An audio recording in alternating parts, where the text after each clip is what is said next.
Hi hi my families. நான் உங்கள் Monica கலெக்ஷன்லேருந்து Nandini.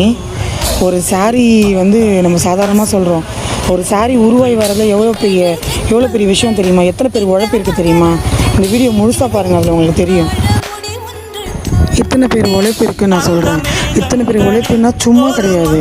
ஒரு நூலாக வந்து அந்த நூல் வந்து தறியில் போய் தறியிலேருந்து புடவையாக வெளியே வரத்துக்குள்ளே இத்தனை குடும்பம், இந்த தறியை நம்பி இத்தனை குடும்பம் இருக்கும். சரிங்களா? நீங்கள் வந்து saree யாராவது ஒரு சிங்கிள் பீஸாக இருந்தாலும் சரி, இல்லை ஹோல்சேலாக யாருக்காவது saree ஒரு 20 பீஸு 30 பீஸ்லேருந்து நம்ம தந்துட்டுருக்கோம். ஹோல்சேல் ப்ரைஸ் தான். ஒரு ஷாப் வீட்டிலேருந்தே ஒரு பிஸ்னஸ் பண்ண நினைக்கிற லேடிஸ் தான் நான் சொல்கிறேன். ஒரு 30 saree ஒரு 20 saree அந்த மாதிரி எடுக்கணுன்னா நம்மக்கிட்ட எடுத்துக்கோங்க. இருக்கிறது ரொம்ப ரொம்ப லோ பட்ஜெட். ஏன்னா நம்ம ஓனாக தறி வச்சு நெஞ்சு saree கொடுத்துட்ருக்கோம். ஓன் ப்ரொடக்ஷன் தான். இந்த மாதிரி தறி போட்டு நெய்யறவங்களுக்கு எல்லோரும் சப்போர்ட் பண்ணணும். ஏன்னா எல்லோரும் வேலைக்கு போகிறோம், சம்பாதிக்கிறோம், அதெல்லாம் வேறு விஷயம். இந்த மாதிரி ஒரு வீட்டில் இருந்து தறி போட்டு ஒரு நூலை சாரியாக புடவையாக மாற்றி நம்ம கையில் கொடுக்குறாங்கன்னா அதில் எவ்வளோ பெரிய விஷயம் சொல்லுங்கள்.